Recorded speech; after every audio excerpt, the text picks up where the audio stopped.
الحمد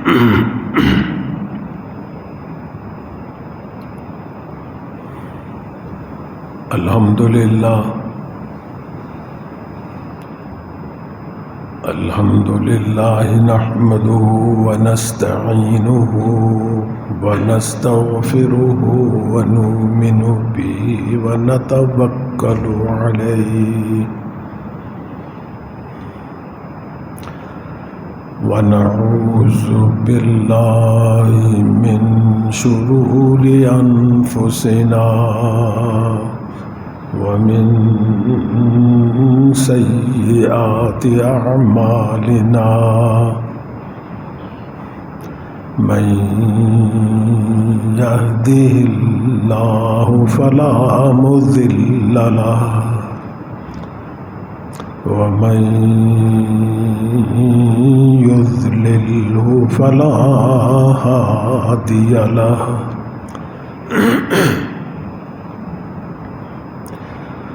ونشهد أن لا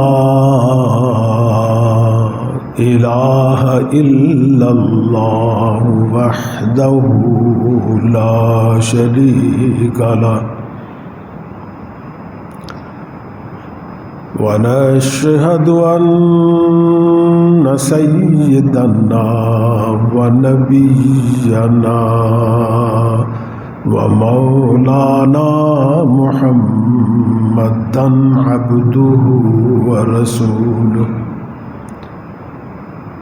صلى الله تعالى على خير خلقه محمد وآله وأصحابه أجمعين.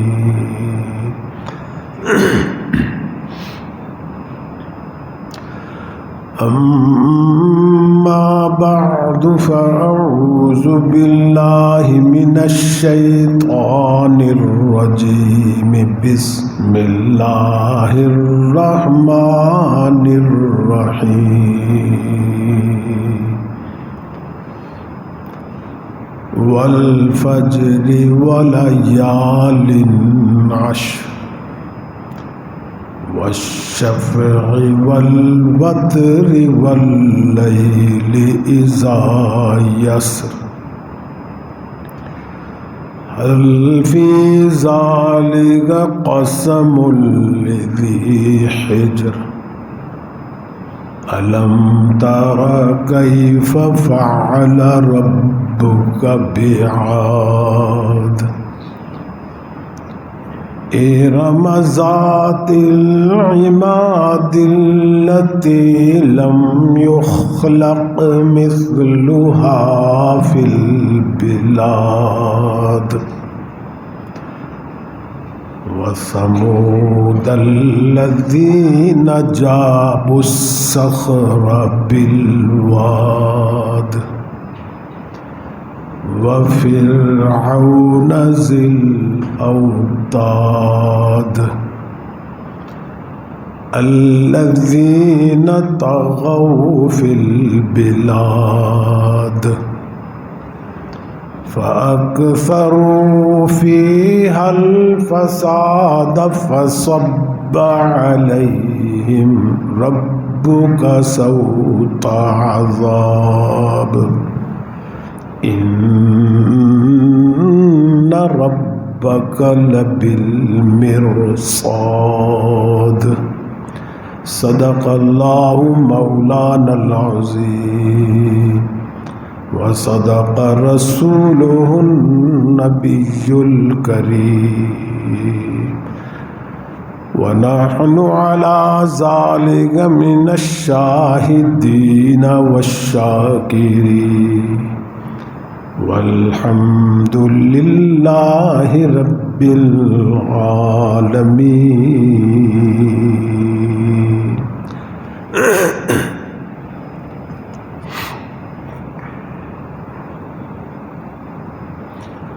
بزرگان محترم اور برادران عزیز،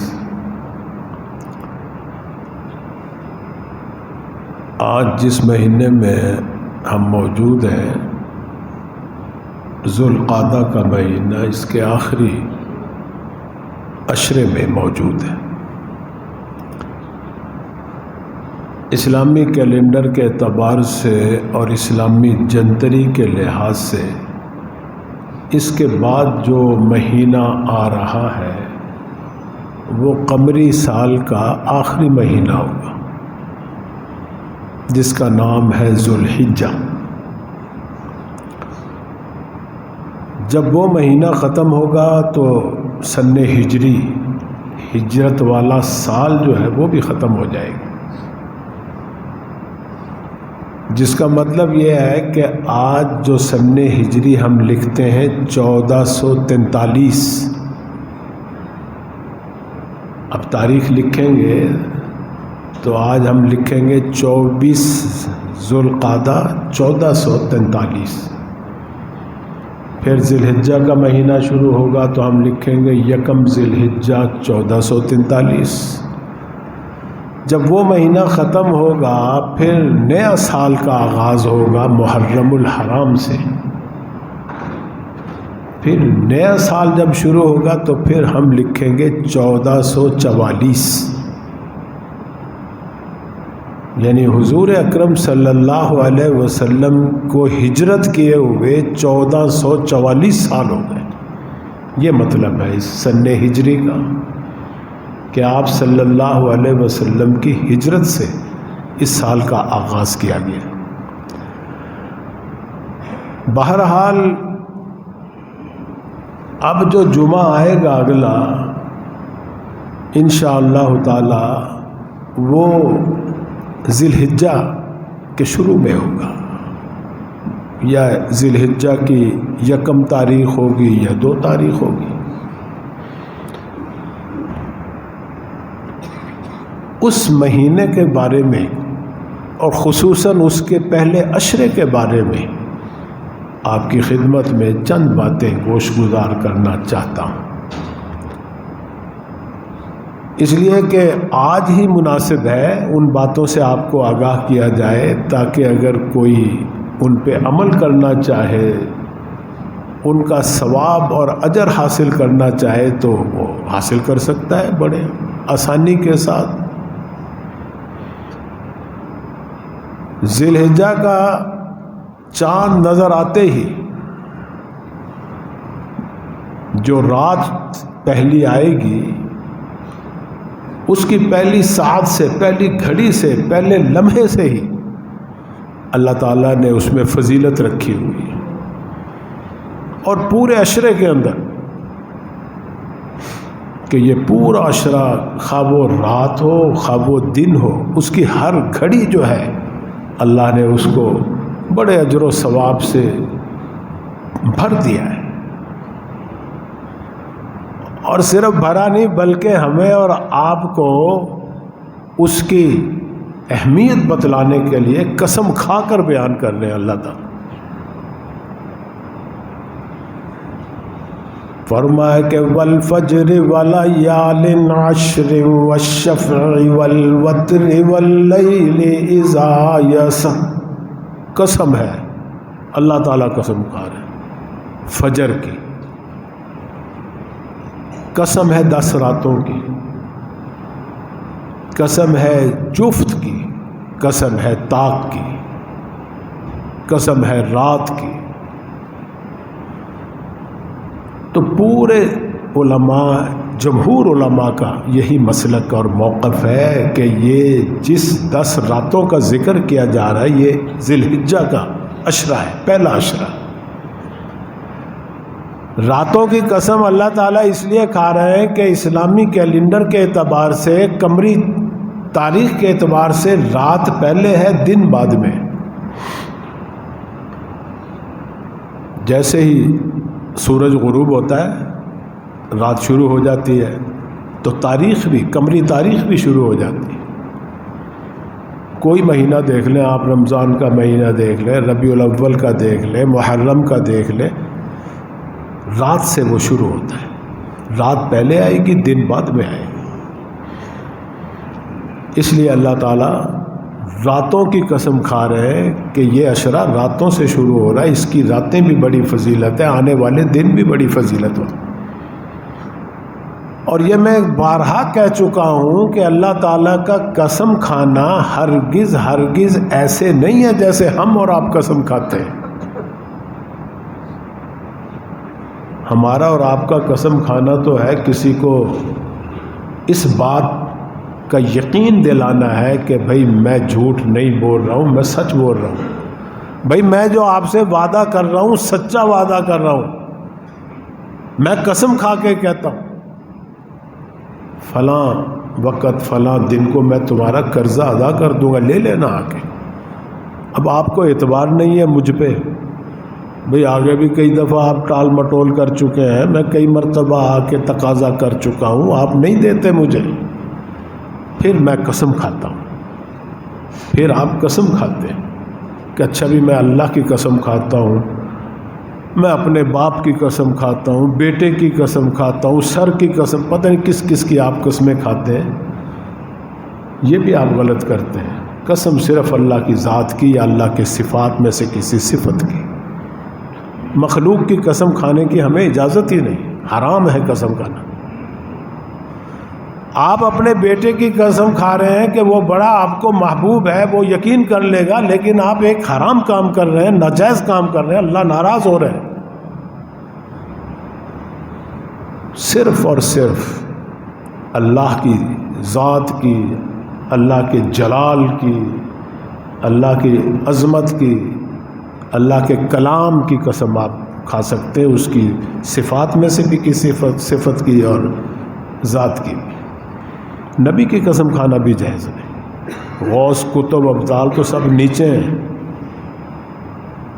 دربار کی قسم بھی کھاتے ہیں، دربار کے دروازے کی قسم کھاتے ہیں، اس کے تالے کی قسم کھاتے ہیں، پتہ نہیں کس کس کی. یہ سب مشرکانہ عقائد ہے،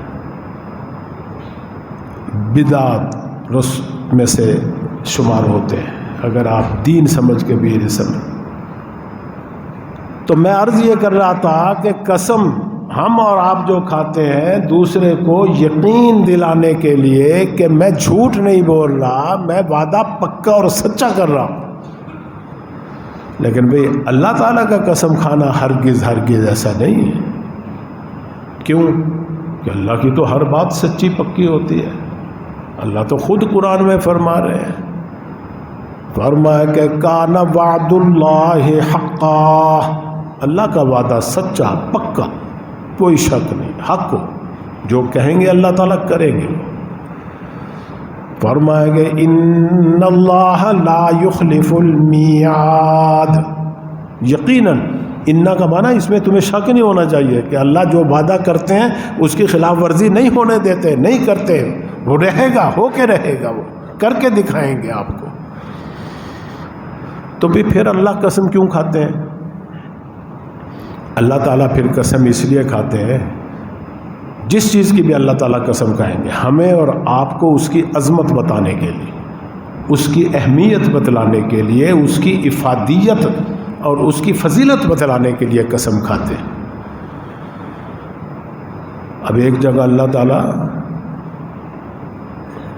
سورہ نام ہی اس کا سورۃ العصر ہے، عصر کی قسم کھا رہے ہیں.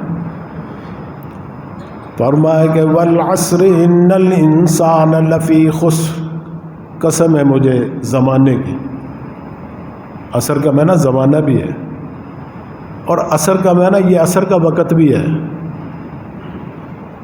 آپ کے کاروباری جو اوقات ہیں نا اس میں یہ عصر کا وقت بہت قیمتی ہے. آپ کو بھی علم ہے اس بات. ساری اگراہی دکاندار اس وقت کرتے ہیں کہ سورج غروب ہونے سے پہلے پہلے جس سے لینا ہے نا لے لو، لے آؤ پیسے اس سے. پھر آپ کسی نے کوئی کمیٹیاں اکٹھی کر رہا ہے، کوئی اپنی وصولیاں کر رہا ہے، تھیلے بھر بھر کے لے جا رہے ہیں تو راستے میں ڈاکو بھی پڑ رہے ہیں. تو یہ وقت جو ہے نا عصر کا مغرب تک، کیونکہ مغرب کے بعد تو پھر کاروبار بند ہو جاتے ہیں،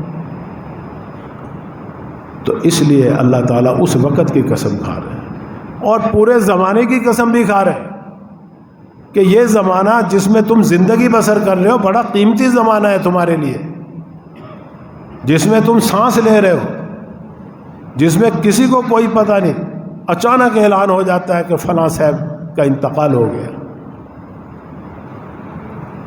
ابھی پچھلے جمعے ہی یہاں سے گھر پہنچا تو ایک پوسٹ آ گئی، سعید ناصر صاحب فوت ہو گئے نا؟ ہاں، سعید ناصر صاحب ہمارے یہاں کے نمازی بھی تھے، جمعہ بھی پڑھتے تھے، بڑے محبت بھی کرتے تھے، اور بڑے ہی مخلص بے لوث۔ اچانک، حالانکہ صحت بھی بظاہر دیکھنے میں قابل رشک تھی ان کی، بڑی نفیس سی شخصیت تھی، اچانک جب خبر پڑی، اب کیوں یہ بھی نہیں پتہ ہوتا، پتہ نہیں سچ بھی ہے جھوٹ بھی ہے، اس لیے کہ یہ جو آج کل نیٹ بھرا پڑا جھوٹ کا پلندہ ہے، اس سے سچ نکالنا ہی بڑا مشکل ہو گیا، یا گالیوں سے بھرا پڑا ہے، بکواسات سے بھرا پڑا ہے، فحاشی عریانی سے بھرا پڑا ہے، اور یا جھوٹ سے، کذب سے، دجل سے، فریب سے، ان چیزوں سے بھرا پڑا، دھوکہ، فراڈ، سب اس کے ذریعے ہو رہا ہے۔ تو بڑا سنبھل کے قدم رکھنا پڑتا ہے، بڑی سنبھل کے نظر رکھنی پڑتی ہے، تب جا کے آدمی گمراہی سے بچتا ہے۔ اگر کسی کے پاس یہ آلہ ہے، ہتھیار ہے، یہ ٹچ موبائل ہے، یہ ایسے ہی ہے جیسے نظر کے بارے میں اللہ نے حکم دیا ہے، حفاظت کرو اس کی، نعمت ہے اللہ کی، دونوں آنکھیں بہت قیمتی نعمت ہے، چاہے اس کو عریانی میں، فحاشی میں، عیاشی میں استعمال کر لو، چاہے اللہ کی رضا میں استعمال کر لو، دونوں راستے اللہ نے ہمارے اندر رکھے ہوئے ہیں۔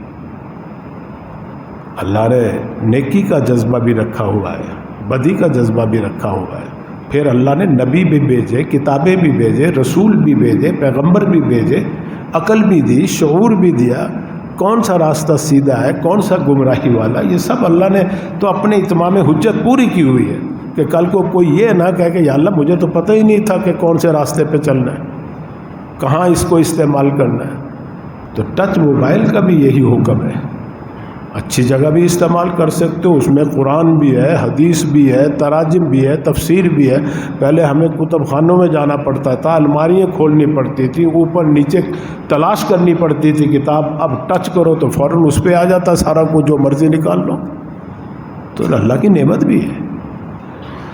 تو میں عرض یہ کر رہا تھا کہ اللہ کا قسم کھانا جو ہے وہ اس چیز کی فضیلت بتلانا ہے۔ فرمایا کہ والتین والزیتون وطور سینین، یہ تین کی قسم، مجھے انجیر کی قسم، مجھے زیتون کی قسم، طور سینا کی قسم، یہ ساری چیزیں بڑی اہم ہیں، بڑی فضیلت والی ہے۔ تو یہاں یہ جو عشرہ شروع ہو رہا ہے، اس کے بارے میں اللہ تعالیٰ اس کی فضیلت بیان کر رہے ہیں۔ خود اللہ کے نبی نے بھی فرمایا کہ ان 10 دنوں کے اندر اگر کوئی آپ نیکی کرتے ہیں نا، اس نیکی کا اتنا اجر و ثواب اللہ تعالیٰ فرماتے ہیں کہ اور دنوں میں اس کا اتنا اجر و ثواب نہیں دیتے اللہ تعالیٰ۔ بس اللہ تعالیٰ احکم الحاکمین ہے، اس کو کون پوچھنے والا، یا اللہ اس دن میں کیوں رکھ دیا تو نے اتنا اجر و ثواب؟ اس لیے کہ اس میں اللہ کے محبوب کی اداؤں کو اختیار کیا جاتا ہے، ان دنوں کی نسبت ہے اللہ کے محبوبوں سے۔ اس میں ایک ایسی عبادت ہے جو مقامی عبادت ہے، اور ایک دوسری عبادت ہے جو آفاقی عبادت ہے، پوری دنیا کی روئے زمین پر ادا کی جاتی ہے، قربانی کی عبادت، وہ بھی اللہ کے محبوب کی اداؤں کو زندہ کرنا ہے، اور ایک حج کی عبادت وہ مقامی ہے، وہ ایک خاص دن میں ادا کی جاتی ہے۔ یہ دونوں ہی باتیں خاص دنوں میں ادا کی جاتی ہیں، یہ بھی اس عشرے کی فضیلت کی دلیل ہے۔ اگر آپ غور کریں نا، دیکھو نماز فرض ہے، 5 نمازیں فرض ہیں، آپ ان کے اوقات میں ادا کرو، فرض ادا ہوں گے۔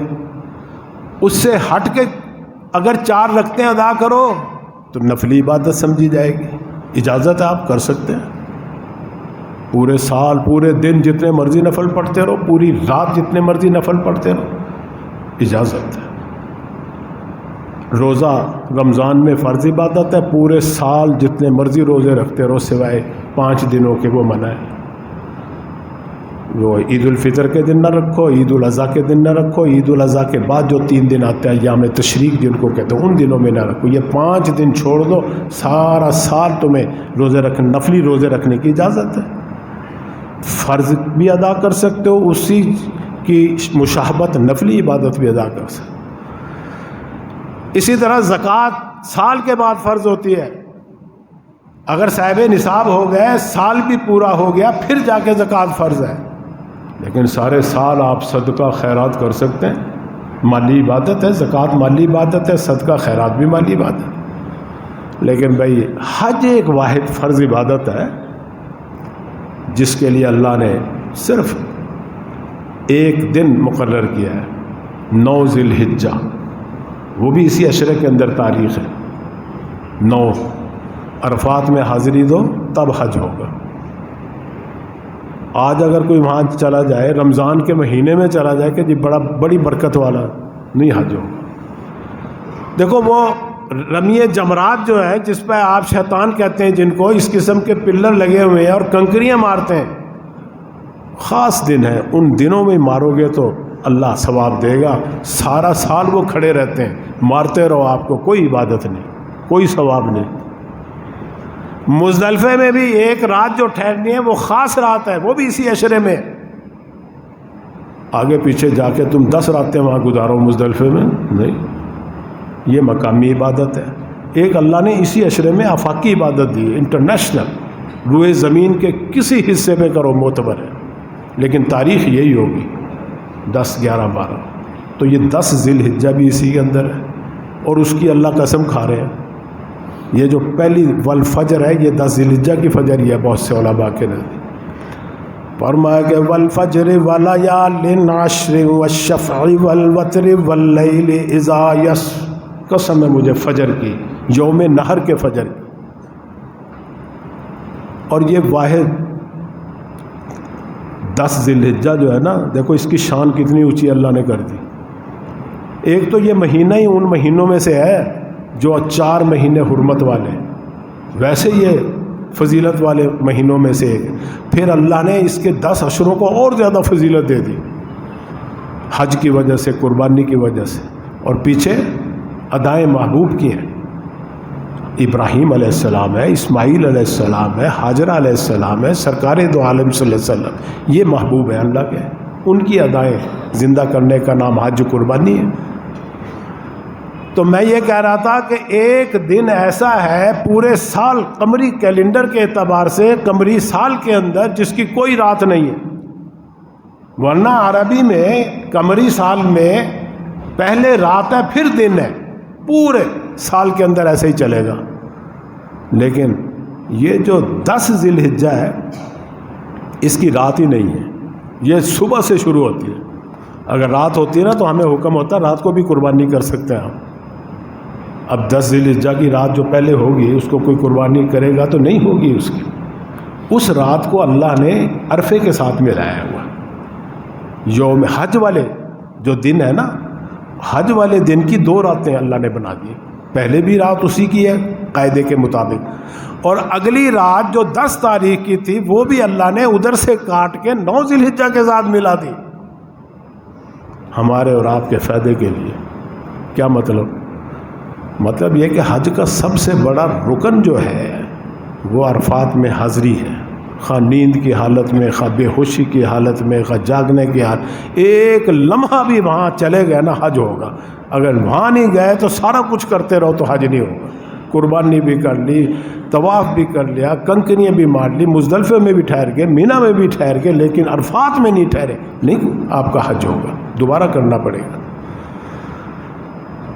تو اب 9 ذی الحجہ کی ایک رات تو پہلے ہے، آگے دن شروع ہو گیا، آپ نہیں پہنچ سکے، پورا دن گزر گیا، سورج غروب ہو گیا، دن ختم ہو گیا، لیکن بھئی اللہ تعالیٰ فرما رہے ہیں کہ آ جاؤ، سورج غروب بھی ہو گیا نا 10 ذی الحجہ کا، تب بھی حالانکہ اس وقت حاجی نکل رہے ہوتے ہیں، سب مینا مزدلفہ کی طرف جا رہے ہوتے ہیں نکل کے. آپ جاؤ عرفات میں چند لمحوں کے لیے، چند منٹوں کے لیے وہاں. عشاء کے بعد چلے جاؤ، 10 بجے چلے جاؤ، 11 بجے، 12 بجے، 1 بجے، 2 بجے، فجر کے طلوع ہونے سے پہلے، صبح صادق کے طلوع ہونے سے پہلے اگر آپ اس رات کے اندر بھی عرفات میں چلے گئے تو بھی حج ہو گیا تمہارا. تو یہ ہے فائدہ ہمارا اور آپ کا اللہ نے کیا. ادھر سے کاٹ دی، ادھر لگا دی اللہ نے. تو 10 ذی الحجہ بغیر رات کے واحد دن ہے پورے سال کے اندر. اگر 11 ذی الحجہ ہے نا، اس کی رات تو آئے گی، پھر 10 ذی الحجہ پورا ہو جائے گا جب، تو رات کو بھی قربانی کر سکتے ہیں آپ، جائز ہے. وہ تو کتابوں میں لکھا ہے مکروہ ہے، اس لیے کہ پہلے کہاں بجلی لائٹ ہوتی تھی، کہاں اندھیرے میں کوئی چھری غلط نہ چل جائے، رگیں غلط نہ کٹ جائے، اس لیے کراہت لکھا ہے. ورنہ رات کو بھی قربانی شروع، یعنی 11 کی رات کو، 12 کی رات کو بھی کر سکتے ہیں، دن کو کرنا افضل ہے. تو بہرحال خلاصہ یہ ہوا کہ یہ عشرہ شروع ہونے سے پہلے 2-3 عمل مستحب ہے.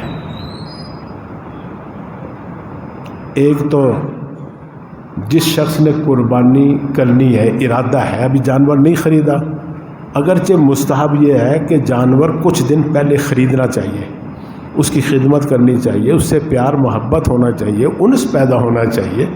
لیکن آج کل بہت مشکل ہے. آج تو صرف رسمی قربانی کرتے ہیں، حقیقی قربانی تو ہوتی نہیں ہماری. ورنہ حقیقی قربانی یہی ہے کہ اس سے پیار محبت ہو. جب اس پہ چھری چلے تو آنسو ٹپک رہے ہوں، اتنا جانور سے پیار ہو گیا. تو کچھ عرصہ پہلے جانور خریدنا بھی مستحب ہے. مستحب کا معنی اگر اس پہ عمل کرو گے بڑا ثواب ملے گا، لیکن کوئی عمل نہیں بھی کرے گا تو گناہ نہیں ہے کوئی. اختیاری مضمون ہے، یہ لازمی نہیں. اسی طرح جس شخص کا ارادہ ہے کہ میں نے قربانی کرنی ہے، ابھی جانور نہیں بھی خریدا، جب چاند نظر آ جائے تو نہ ناخن ترشوائے نہ بال کٹوائے جسم کے کسی حصے سے. جب قربانی ہو جائے، چھری پھر جائے، پھر آپ کروا لیں. کیوں؟ یہ مشابہت ہو رہی ہے ہماری اللہ کے ان محبوبوں سے جو وہاں مقامی عبادت کر رہے ہیں، لاکھوں روپے خرچ کر کے گئے ہیں. ہم یہاں بیٹھے بیٹھے ان کی مشابہت کر لیں گے، ان کا ثواب، ان کی قربانی کا ثواب جیسے وہاں مل رہا ہے ہمیں یہاں ملے گا، مشابہت کی وجہ سے. دیکھو ایک واقعہ یاد آ گیا. حضرت موسیٰ علیہ السلام، قرآن میں بھی موجود ہے، مقابلہ ہو رہا ہے جادوگروں کے ساتھ. اب جادوگر بڑے بن ٹھن کے آئے، لباس موسیٰ علیہ السلام جیسا پہن کے آئے، کیونکہ ان کی شخصیت بڑی باروب تھی، بڑے جلال والے تھے. کہتے ہیں نا الناس باللباس، انسان کی شخصیت لباس سے بھی بنتی ہے. تو لباس ان کا بڑا زبردست تھا. تو جادوگروں نے کہا فرعون کو کہ ہمیں اس جیسا لباس بنا کے دو، ہم ان کے لباس پہن کے، ان جیسا لباس پہن کے، ان کی مشابہت اختیار کر کے ہم ان کا مقابلہ کریں گے، تاکہ لوگ ہمیں گھٹیا نہ سمجھے. اب وہ فرعون نے تیار کروا دیے، ویسے ہی لباس، جبہ قبہ جو بھی اس وقت تھا پہن کے میدان میں آئے. اب مقابلہ ہو رہا ہے موسیٰ علیہ السلام سے، اللہ کے نبی سے. لیکن وہ جب وہاں سے لوٹے تو ایمان کی دولت لے کے لوٹے. سارے جادوگر مسلمان ہو گئے، سارے. فرعون حیران ہکا بکا. فرعون تو حیران تھا ہی تھا، موسیٰ علیہ السلام بھی حیران ہو گئے کہ یا اللہ یہ کیا ماجرا، آئے تھے، یہ دشمن ہے تیرے، یہ میرے ساتھ مقابلہ کرنے آئے تھے، تو نے ان کو مسلمان کر دیا، ایمان کی دولت سے نواز دیا، اس کی کیا وجہ؟